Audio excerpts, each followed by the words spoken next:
नमस्कार, आप देख रहे हैं आज तक। आपके साथ मैं हूं अंजना ओम कश्यप। आज बिहार में चुनाव प्रचार दूसरे दौर के लिए भी खत्म हो चुका है। जी हां, दूसरे दौर का जो मतदान 3 नवंबर को होना है, उससे पहले का चुनाव प्रचार आज खत्म हुआ। ताबड़तोड़ रैलियां प्रधानमंत्री की हुई और उन तमाम रैलियों में नीतीश कुमार भी उनके साथ थे। नीतीश कुमार 3 बार मुख्यमंत्री रहने के बाद चौथी बार रेस में हैं और जिस तरह से न सिर्फ तेजस्वी यादव, न सिर्फ कांग्रेस, इस बार चिराग पासवान ने भी चारों तरफ से उन पर धावा बोल दिया है। नीतीश कुमार काफी चौकन्ना हो गए हैं और इसी के मद्देनजर आज उन्होंने भी जमकर लताड़ा है कई मुद्दों पर। खुद हमारे साथ नीतीश कुमार अब से कुछ ही देर में आज तक पर जुड़ेंगे, लेकिन इससे पहले कि हम आपको उनके पास लिए चले, जरा आपको सुनाते हैं आज अपनी रैली में उन्होंने क्या बड़ी बातें कही हैं। आज जब पहली बार हम लोगों ने न्याय यात्रा की शुरुआत की थी, एनडीए के हम सब लोगों ने मिलकर के, तो यहीं से हम लोगों ने शुरुआत की थी 2005 में, और आपने अवसर दिया, सेवा किया हम लोगों ने, और जो सेवा किए वो तो किए। जब से आदरणीय नरेंद्र मोदी जी देश के प्रधानमंत्री हुए हैं, इन्होंने तो देश भर के विकास के लिए काम किया और खास करके बिहार के विकास के लिए विशेष योजनाएं चलाई हैं और उसके चलते बिहार और तेजी से आगे बढ़ रहा है। तो सुना आपने नीतीश कुमार को अपनी रैलियों में वो तमाम बातों का जिक्र करके जनता को एक बार फिर ये आश्वासन देते हुए। देखिए, आज दूसरे दौर के मतदान के पहले चुनाव प्रचार थमा है, अभी एक दौर और बाकी है, लेकिन इससे पहले न सिर्फ नीतीश कुमार, प्रधानमंत्री नरेंद्र मोदी ने भी कई रैलियां की और इसी के साथ पूरा विपक्ष भी वहां पर जुटा हुआ है अपनी साख बचाने में और इस बार सत्ता पर अपनी दावेदारी ठोकने में। चुनाव प्रचार का ये आखिरी दिन कैसा रहा, देखिए।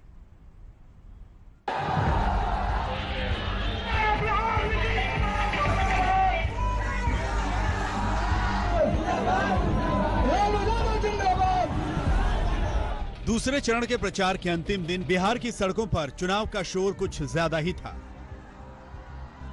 प्रधानमंत्री नरेंद्र मोदी की रैलियों में उमड़ी भीड़ बीजेपी को एहसास दिला रही है कि वो एक बार फिर से बिहार में एनडीए की सरकार बना लेंगे।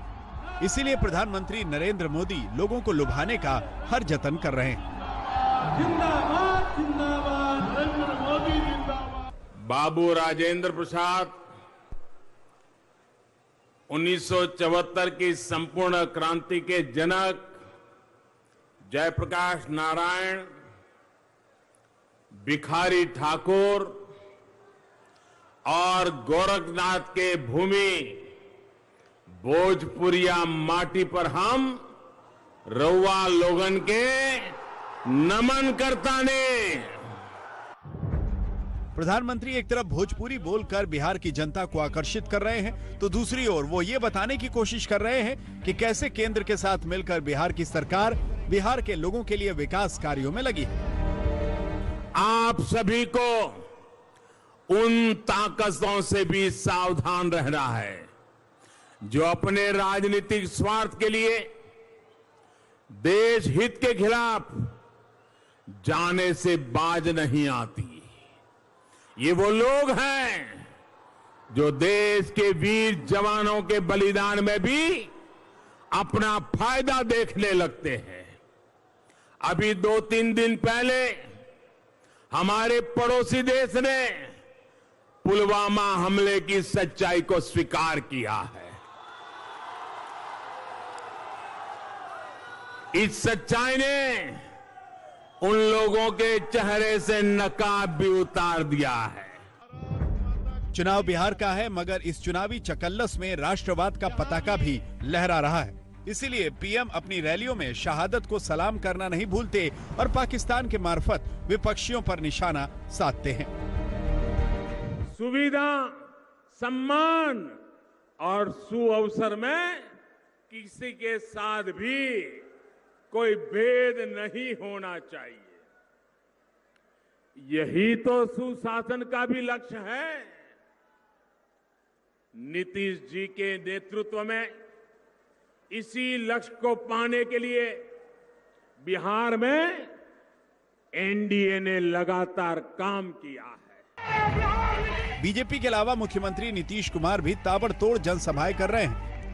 जिस तरह उनके खिलाफ आरजेडी, कांग्रेस के अलावा चिराग पासवान ने मोर्चा खोला है, उसने नीतीश को और ज्यादा चौकन्ना कर दिया है। इसीलिए वो चुनाव प्रचार में किसी तरह की कोई कोर कसर नहीं छोड़ना चाहते। शाम होने के बाद कोई अपने घर से नहीं निकल पाता था, और जिस तरह से हम सब लोगों को जब आप लोगों ने काम करने का मौका दिया, हम लोगों ने अपराध से छुटकारा दिलवाया, तरक्की के रास्ते पर ले जाने की कोशिश की। प्रचार के रण में AIMIM के मुखिया असदुद्दीन ओवैसी भी कूदे हुए हैं। वो भी अपने अंदाज में बीजेपी पर निशाना साध रहे हैं। आज आप देखते हैं कि नरेंद्र मोदी और नीतीश कुमार की डबल इंजन की सरकार ने पेट्रोल, डीजल, प्याज, टमाटर, आलू सब 80 रुपए किलो मिलने लगा है। मैं मुबारकबाद देता हूं नीतीश कुमार को, नरेंद्र मोदी को। तो चुनावी वार जोरदार है, प्रत्याशी कोई चूक नहीं करना चाहते। इसी कड़ी में भागलपुर से कांग्रेस के प्रत्याशी अजीत शर्मा ने रोड शो किया। इस रोड शो में अजीत शर्मा ने अपनी अभिनेत्री बेटी नेहा शर्मा से प्रचार कराया। तो दूसरे चरण में प्रचार समाप्त हो चुके हैं। अब इंतजार 3 नवंबर का है, जब अपना मुस्तकबिल चुनने के लिए जनता अपने घरों से बाहर निकलेगी। आज तक ब्यूरो। तो हमारे साथ कुछ ही देर में नीतीश कुमार खुद ही जुड़ने वाले हैं आज तक पर। ये तमाम सवाल हम उनके सामने रखेंगे। देखिए, 3 बार मुख्यमंत्री रहे हैं, 4थी बार रेस में है। एंटी इनकम्बेंसी से लेकर तमाम ऐसे मुद्दे, नौकरियों का मुद्दा इस बार बहुत गर्म है। हमारे साथ सुजीत झा, हमारे सहयोगी भी पटना से जुड़ रहे हैं और सुजीत भी उनसे तमाम सवाल करेंगे। लेकिन इससे पहले कि नीतीश कुमार हमारे साथ जुड़े, उनसे हम सवाल जवाब करें, आइए आपको एक पूरी तस्वीर दिखाते हैं। देखिए, इधर चाहे वो बीजेपी हो या फिर जेडीयू हो, वार सीधे जंगल राज पर है। लालू प्रसाद यादव पर है, तेजस्वी यादव पर है। दूसरी तरफ लगातार नीतीश सरकार को तेजस्वी यादव घेर रहे हैं। 4 रैलियां की है पीएम ने, ये रिपोर्ट देखिए।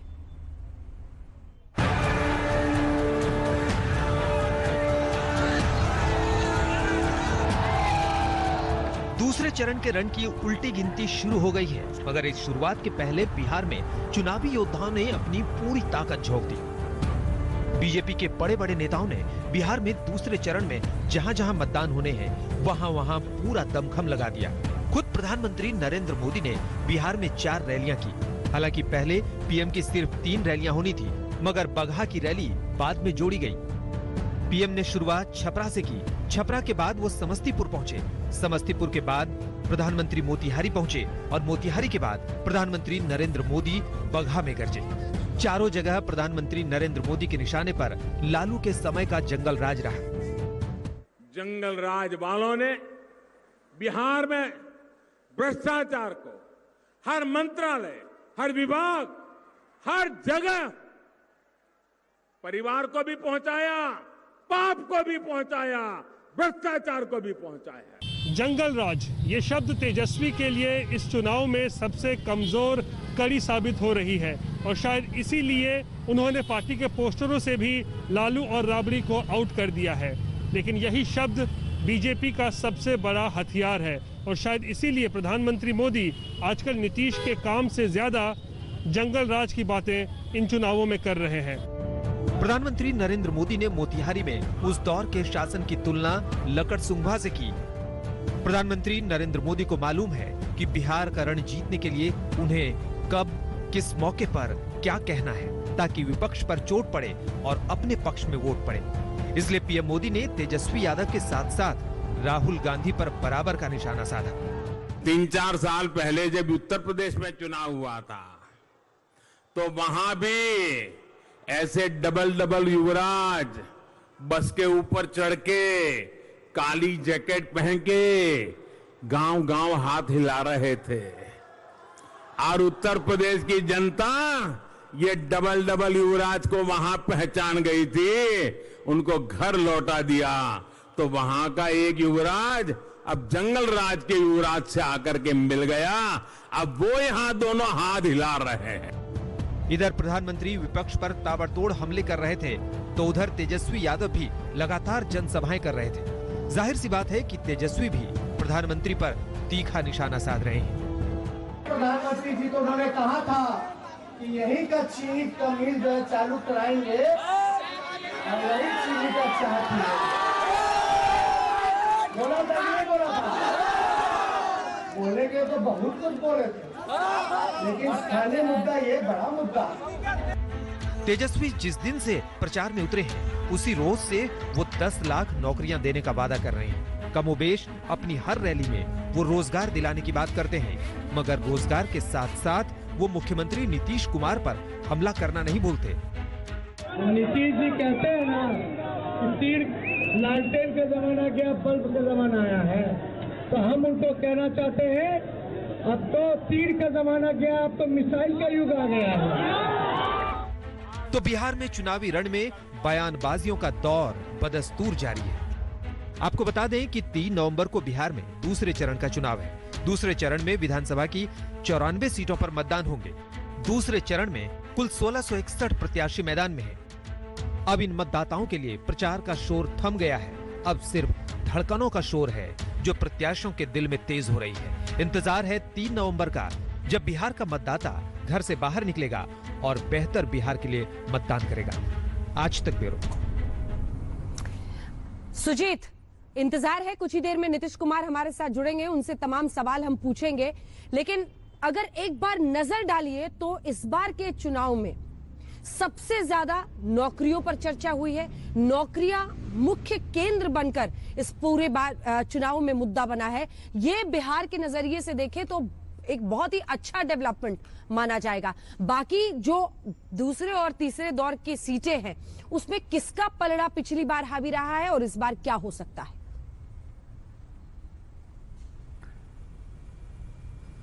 देखिए अंजना, जहां तक पलड़ा भारी रहने का सवाल है तो आपको पता ही है कि पिछले बार गठबंधन का अलग स्वरूप था, 2010 का स्वरूप अलग था। पलड़ा तो निश्चित रूप से एनडीए का भारी है, लेकिन जो आप रोजगार की बात, पहली बार, हालांकि आप देखिएगा कि बेरोजगारी हमेशा एक मुद्दा मैनिफेस्टो में हर एक राजनीतिक दल के रहा करता रहा है, लेकिन इस बार मुद्दा है रोजगार का। ये दोनों में अंतर है, क्योंकि इस बार मुझे लगता है कि जो कोरोना हुआ और लॉकडाउन हुआ उसमें बहुत सारे लोग जो रोजगार करते थे बाहर दूसरे प्रदेशों में, उनको अपना रोजगार छोड़ के बिहार लौटना पड़ा। और वो आज उनके पास कौशल है, सब कुछ है, लेकिन इसके बावजूद वो घरों में बैठे हैं, बेरोजगार हैं। इसलिए हैं क्योंकि उस तरीके का काम उनके पास यहाँ नहीं है बिहार में, जिस तरह का काम वो करते रहे। जैसे सूरत में कोई हीरा तराशने का काम करता है, वो उसको बिहार में उसको कहाँ से काम मिलेगा?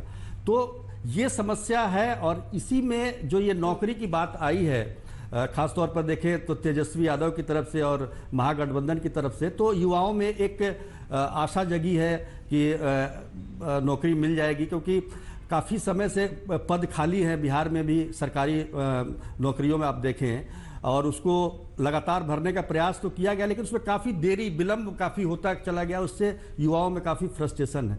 तो ये एक मुद्दा बन के उभरा है। लेकिन अभी का जो माहौल आया है, ये आप देख सकती है कि जंगल राज पर जिस तरह से अटैक किया जा रहा है, प्रधानमंत्री की तरफ से, मुख्यमंत्री भी करते रहे हैं, तो अब तक का जो चुनाव था, 3 चुनाव, वो विकास के मुद्दे पर लड़ा गया है। लेकिन इस बार विकास कहीं पीछे छूटता जा रहा है। अब ये है कि भाई आप 15 साल ये भी रह लिए, 15 साल उनका भी था, तो दोनों की दोनों का ये तुलना की जा रही है। और ये बताया जा रहा है कि 15 साल पहले बिहार की क्या स्थिति थी और आज क्या स्थिति है।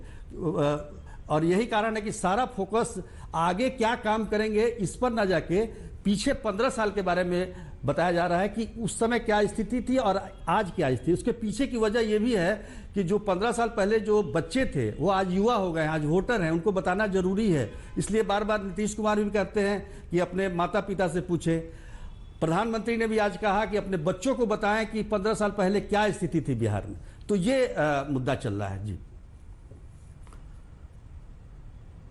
बिल्कुल, अब यही तस्वीर भी है। अभी इस बार देखिए बीजेपी की कोशिश यही है कि कई युवा जो हैं जिन्होंने लालू राज को नहीं देखा है, उस पीढ़ी को बताया जाए, लालू राज का खौफ उनके मन में बनाया जाए, उस जंगल राज का जिक्र जो दरअसल अदालत की तरफ से एक केस में कहा गया था, लेकिन वो जंगल राज जैसा शब्द लालू प्रसाद यादव और उनके शासन से जुड़ गया, आरजेडी के शासन से जुड़ गया, और वही मुद्दा एक बार फिर से बीजेपी उठाती हुई। लेकिन आज किस तरह से इन्हीं मुद्दों पर प्रधानमंत्री ने कहा है, आइए आपको सुना देते हैं। आप सभी को उन ताकतों से भी सावधान रहना है जो अपने राजनीतिक स्वार्थ के लिए देश हित के खिलाफ जाने से बाज नहीं आती। ये वो लोग हैं जो देश के वीर जवानों के बलिदान में भी अपना फायदा देखने लगते हैं। अभी 2-3 दिन पहले हमारे पड़ोसी देश ने पुलवामा हमले की सच्चाई को स्वीकार किया है। इस सच्चाई ने उन लोगों के चेहरे से नकाब भी उतार दिया है जो पुलवामा हमले के बाद अफवाहें फैला रहे थे। ये लोग देश के दुख में दुखी नहीं थे। ये लोग बिहार के नौजवानों के जाने पर दुखी नहीं थे। उस दौरान इन लोगों ने हर वो बात कही जो हमारे जवानों का मनोबल तोड़ती है। देश के वीर जवानों, वीर बेटे बेटियों के शौर्य और शूरता पर बिहार को, संपूर्ण देश को रत्ती भर भी संदेश नहीं रहा। लेकिन सत्ता और स्वार्थ की राजनीति करने वालों ने खूब भ्रम फैलाने की कोशिश की और आज वही लोग बिहार के लोगों के सामने आकर अपने लिए वोट मांग रहे हैं। आज बिहार के सामने डबल इंजन की सरकार है तो दूसरी तरफ डबल युवराज भी है और एक तो जंगल राज के युवराज भी है।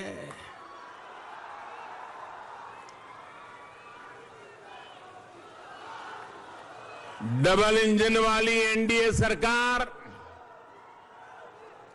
बिहार के विकास के लिए प्रतिबद्ध है तो ये डबल युवराज अपने अपने सिंहासन को बचाने की लड़ाई लड़ रहे हैं। आपने देखा होगा 3-4 साल पहले जब उत्तर प्रदेश में चुनाव हुआ था तो वहां भी ऐसे डबल युवराज बस के ऊपर चढ़ के काली जैकेट पहन के गांव हाथ हिला रहे थे और उत्तर प्रदेश की जनता ये डबल युवराज को वहां पहचान गई थी, उनको घर लौटा दिया।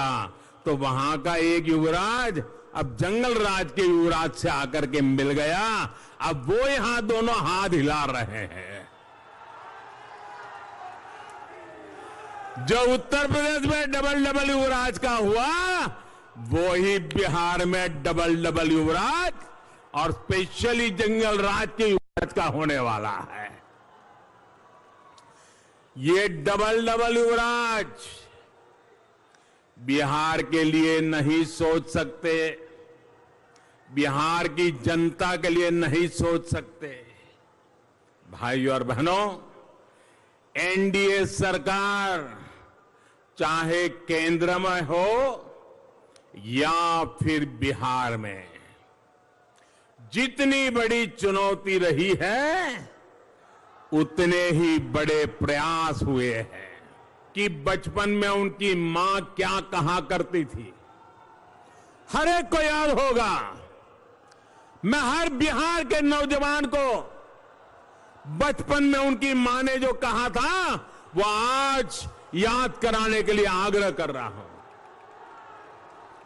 हर घर में बिहार में हर मां, गरीब हो या अमीर, हर मां अपने बच्चे को कहती थी घर के भीतर ही रहो, बाहर मत निकलना, बाहर लकड़ सुंगवा घूम रहा है। याद है ना? याद है कि नहीं है? बाहर लकड़ सुंगवा घूम रहा है। ये कौन था भाई लकड़सुंगवा? बच्चों की माताएं उन्हें लकड़सुंगवा से क्यों डराती थी? उन्हें डर था अपहरण करने वालों से, किडनैपिंग करने वालों से। जिस राज्य में बच्चों का भी घर से निकलना मुश्किल हो, बेटे बेटियों का निकलना मुश्किल हो, उस राज्य को चलाने वालों से बिहार क्या उम्मीद लगा सकता है? जिस राज्य में ये हाल रहा हो, वहां नए उद्योग लगाने की तो छोड़िए, उद्योग ही बंद हो जाएंगे। बिहार के लोगों को भ्रम में डालने की कुछ लोगों की कोशिशें आप लोगों ने पूरी तरह नष्ट कर दी है, बेकार कर दी है। भाजपा के लिए, एनडीए के लिए आपका ये प्रेम कुछ लोगों को अच्छा नहीं लग रहा है। उनको रात को नींद नहीं आ रही है। कभी कभी तो अपने ही कार्यकर्ताओं को मार धकड़ के फेंकते हैं।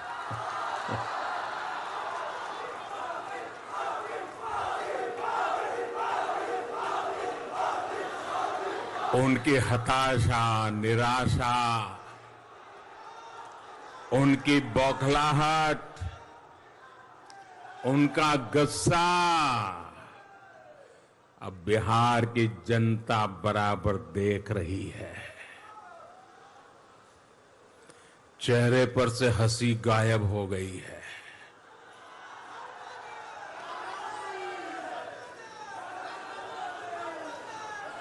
अभी इतने बौखला गए हैं, इतने बौखला गए हैं कि अब उन्होंने मोदी को भी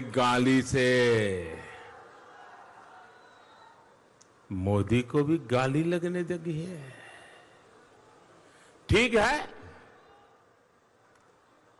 मुझे गाली दे दीजिए, जो मन आए बोलिए, लेकिन अपना गुस्सा बिहार के लोगों पर मत उतारिए।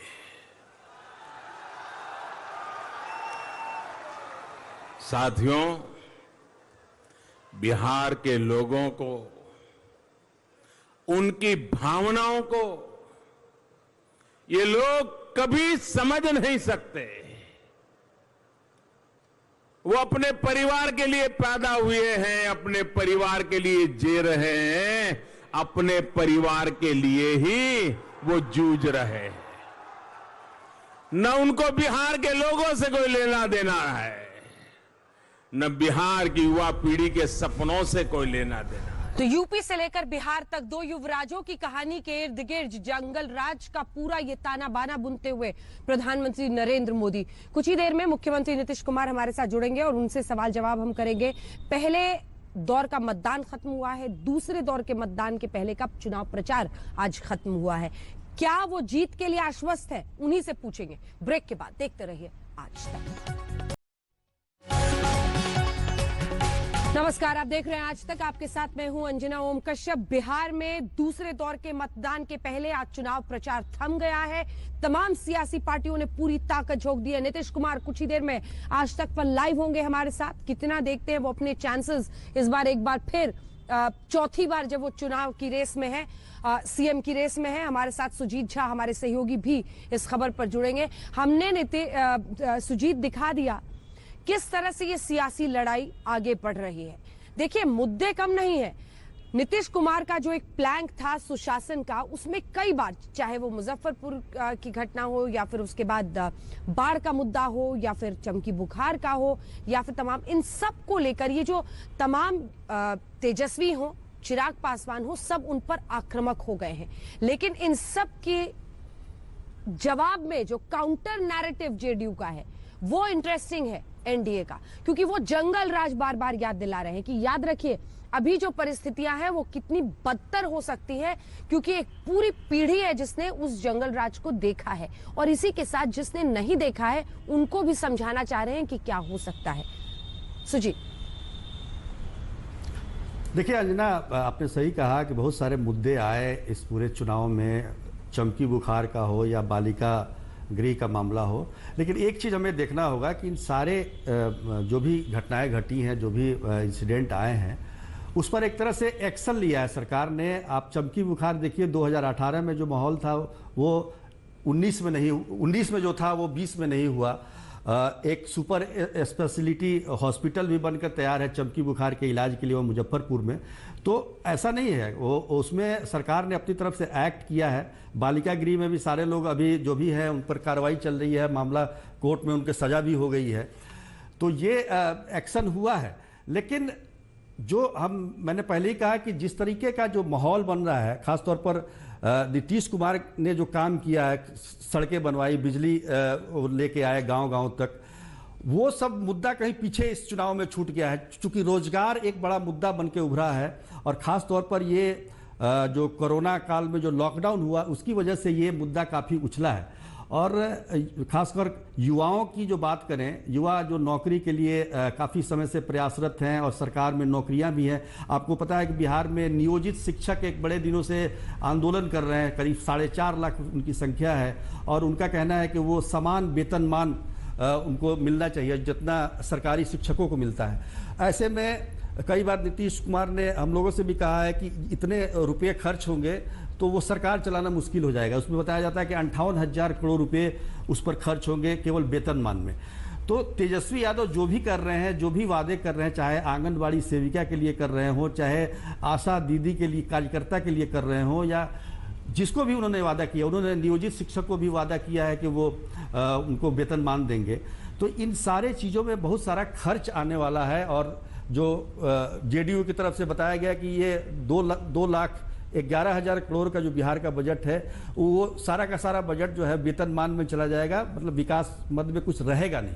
तो ये सारी बातें जनता के सामने नीतीश कुमार रख रहे हैं। लेकिन मुख्य बात क्या है, चूंकि 15 साल ये बराबरी का मामला है, तो 15 साल पहले क्या था उसको याद दिलाने को लेकर आप देखिएगा, शुरू के पहले चरण के मतदान से ही, चुनाव प्रचार से ही नीतीश कुमार ने एक तरह से 15 साल पहले के शासन को याद दिलाया। आमतौर पर नीतीश कुमार के पिछले 3 चुनाव को आप देखेंगे तो उसमें विकास को ही लेकर वो चलते रहे, किसी पर आक्षेप नहीं करते रहे।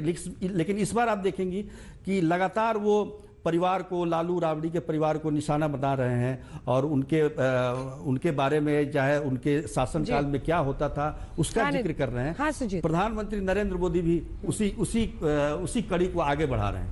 जी सुजीत, बने रहिए हमारे साथ। कुछ ही देर में हमारे साथ नीतीश कुमार खुद जुड़ने वाले हैं, हम उनसे कई सवाल पूछेंगे। एक बार जरा आपको सुनाते हैं, लेकिन आज उन्होंने दीघा की रैली में क्या कहा है, किस तरह से उन्होंने प्रचार किया, वार किया। आज जब पहली बार हम लोगों ने न्याय यात्रा की शुरुआत की थी एनडीए के हम सब लोगों ने मिलकर के, तो यहीं से हम लोगों ने शुरुआत की थी 2005 में, और आपने अवसर दिया, सेवा किया हम लोगों ने, और जो सेवा किए वो तो किए।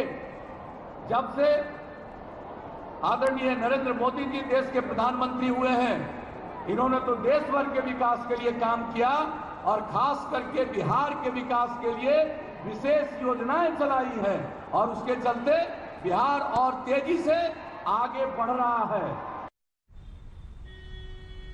तो सुना आपने, बिहार तेजी से आगे बढ़ रहा है, ये दावा करते हुए नीतीश कुमार अलग अलग रैलियों में, आज उन्होंने प्रधानमंत्री के साथ भी कई रैलियों में वो मौजूद रहे, कुछ ही देर में हमारे साथ जुड़ने वाले हैं। इस बार आखिरी वक्त पर सुजीत, जिस तरह से ताकत झोंकी गई है, प्रधानमंत्री की ताबड़तोड़ रैलियां हुई, आज तीसरा दिन उनका लगातार रहा, और कई जगहों पर, मैक्सिमम जगहों पर कोशिश हुई कि नीतीश कुमार भी उनके साथ मंच पर रहे, ताकि नीतीश कुमार बीजेपी में जो तकरार की बातें हवा देने की कोशिश कर रहा था विपक्ष, उस पर पूर्ण विराम लगे। बिल्कुल। और आप देखिए कि पहले चरण के मतदान के दौरान भी प्रधानमंत्री ने 3 रैलियां की थी। उसमें भी 2 रैलियों में नीतीश कुमार थे। आज भी उन्होंने 4 रैली की, उसमें भी 2 में नीतीश कुमार थे, क्योंकि टेक्निकली वो सभी रैलियों में पहुंच नहीं सकते थे। प्रधानमंत्री का जो हेलीकॉप्टर उड़ता है उसके बाद ही कोई हेलीकॉप्टर उड़ सकता है या कोई जहाज उड़ सकता है, तो इसको देखते हुए वो 2 ही रैली में जा पाए आज भी। वैसे आमतौर पर जो 3 रैलियां 2 दिन हुई है, उसमें भी 2 जगह पर नीतीश कुमार पहुंचे। तो ये संदेश देने की कोशिश की गई है कि पर ये इतना जरूर कहा जा सकता है कि देखिए, पोस्टर से जरूर गायब रहे लेकिन रैलियों में हर जगह मौजूदगी दर्ज होती रही। तो ये वो डायनामिक्स है जिसको समझना पड़ेगा, क्योंकि जेडीयू ने जो बल्कि पोस्टर्स दिए उसमें उन्होंने प्रधानमंत्री की भी फोटो लगाई, नीतीश कुमार की भी लगाई, लेकिन ऐसे छोटे छोटे बातें भी मुद्दा बनकर कई बार विपक्ष उछालता है। और इन सब के बीच आइए अब आपको दिखाते हैं अपनी ये रिपोर्ट, किस तरह का सियासी घमासान आज बिहार में आखिरी दौर के जो ये दूसरे दौर के मतदान के लिए आखिरी दिन था प्रचार का, उसमें किस तरह का घमासान रहा। आज जब पहली बार हम लोगों ने न्याय यात्रा की शुरुआत की थी एनडीए के हम सब लोगों ने मिलकर के, तो यहीं से हम लोगों ने शुरुआत की थी 2005 में, और आपने अवसर दिया, सेवा किया हम लोगों ने। आप सभी को उन ताकतों से भी सावधान रहना है जो अपने राजनीतिक स्वार्थ के लिए देश हित के खिलाफ जाने से बाज नहीं आती। ये वो लोग हैं जो देश के वीर जवानों के बलिदान में भी अपना फायदा देखने लगते हैं। अभी 2-3 दिन पहले हमारे पड़ोसी देश ने पुलवामा हमले की सच्चाई को स्वीकार किया है। इस सच्चाई ने उन लोगों के चेहरे से नकाब भी उतार दिया है जो पुलवामा हमले के बाद अफवाहें फैला रहे थे। ये लोग देश के दुख में दुखी नहीं थे, ये लोग बिहार के नौजवानों के जाने पर दुखी नहीं थे। उस दौरान इन लोगों ने हर वो बात कही जो हमारे जवानों का मनोबल तोड़ती है। देश के वीर जवानों, वीर बेटे बेटियों के शौर्य और शूरता पर बिहार को, संपूर्ण देश को रत्ती भर भी संदेश नहीं रहा। लेकिन सत्ता और स्वार्थ की राजनीति करने वालों ने खूब भ्रम फैलाने की कोशिश की, और आज वही लोग बिहार के लोगों के सामने आकर अपने लिए वोट मांग रहे हैं। आज बिहार के सामने डबल इंजन की सरकार है, तो दूसरी तरफ डबल युवराज भी है, और एक तो जंगल राज के युवराज भी है।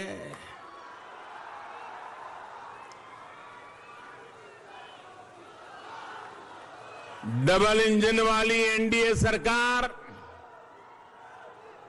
बिहार के विकास के लिए प्रतिबद्ध है, तो ये डबल युवराज अपने अपने सिंहासन को बचाने की लड़ाई लड़ रहे हैं।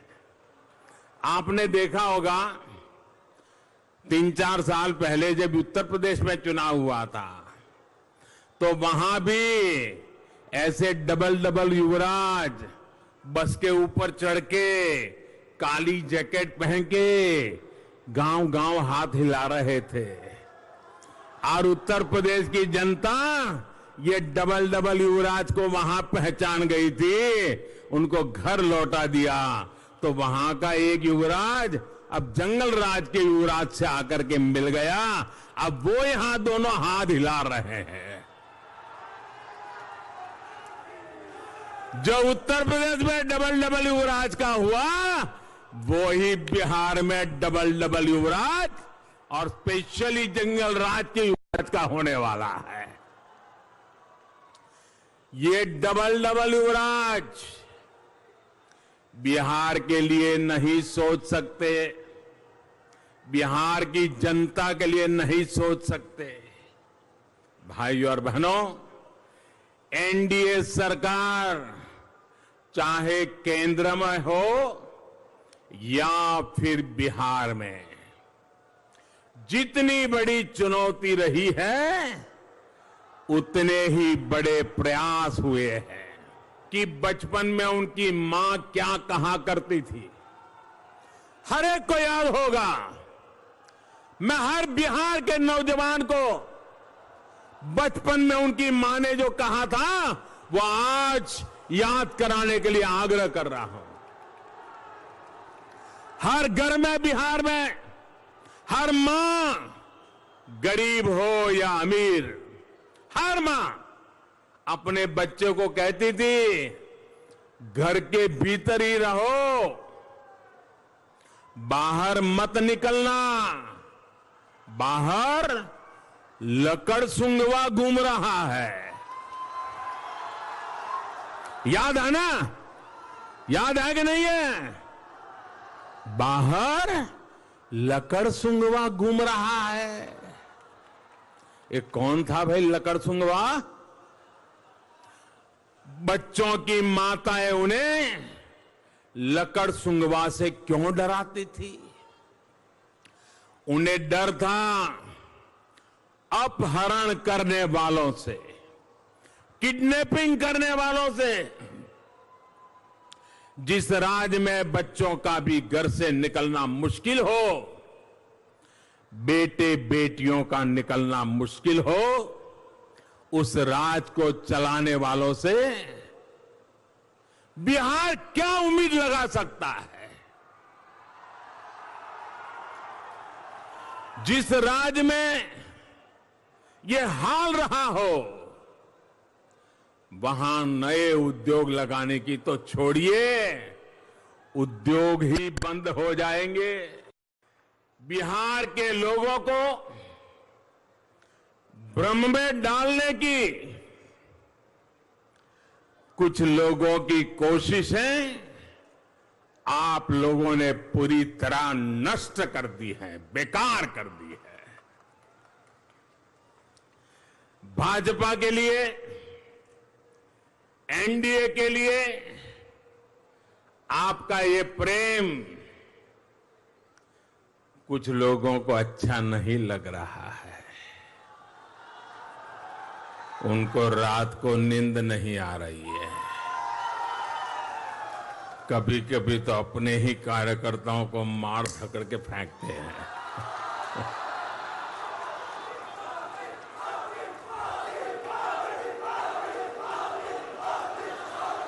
उनकी हताशा, निराशा, उनकी बौखलाहट, उनका गुस्सा अब बिहार की जनता बराबर देख रही है। चेहरे पर से हंसी गायब हो गई है।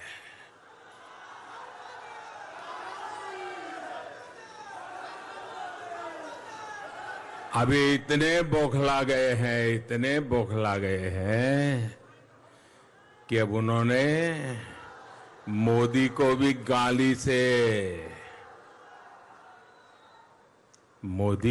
गाली लगने लगी है। ठीक है, मुझे गाली दे दीजिए, जो मन आए बोलिए, लेकिन अपना गुस्सा बिहार के लोगों पर मत उतारिए।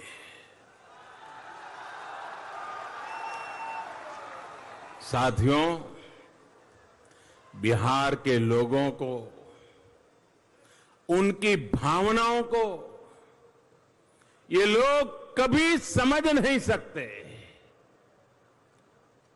वो अपने परिवार के लिए पैदा हुए हैं, अपने परिवार के लिए जी रहे हैं, अपने परिवार के लिए ही वो जूझ रहे हैं। न उनको बिहार के लोगों से कोई लेना देना है, न पीढ़ी के सपनों से कोई लेना देना। तो प्रधानमंत्री नरेंद्र मोदी ने जब से चुनावी प्रचार का मोर्चा संभाला है, भारतीय जनता पार्टी की लगातार ये कोशिश रही है कि जंगल राज जो था उसको बार बार सामने लाया जाए। लेकिन इसी के साथ आपने देखा होगा इस बार फोकस में दो युवराजों की कहानी वो बता रहे हैं और इस पूरी कहानी को वो बांधते हैं यूपी से लेकर बिहार तक। वहां पर वो राहुल गांधी और अखिलेश यादव के एक साथ आने पर सवाल खड़े करते हैं और कहते हैं वहां से अभी एक युवराज यहां आ गए हैं और इस बार वो तेजस्वी यादव और राहुल गांधी की जोड़ी पर यहां पर चोट करने की कोशिश करते हैं। तो कुल मिलाकर जंगल राज और युवराज और फिर दोनों को जोड़कर तेजस्वी यादव को वो लगातार जंगल राज के युवराज कह रहे हैं। ये चुनावी घमासान आज थमा है दूसरे दौर के मतदान के लिए, लेकिन अभी जारी रहेगा। अभी तो 7 नवंबर को भी आखिरी दौर का मतदान होना है। एक ब्रेक के लिए हम रुक रहे हैं, देखते रहिए आज तक। नमस्कार, मैं हूं अंजना ओम कश्यप। हमें उम्मीद है ये वीडियो आपको पसंद आया होगा। लेटेस्ट खबरों के लिए यूं ही देखते रहिए आज तक और इस वीडियो के पसंद आने पर लाइक, शेयर एंड सब्सक्राइब करना ना भूलें।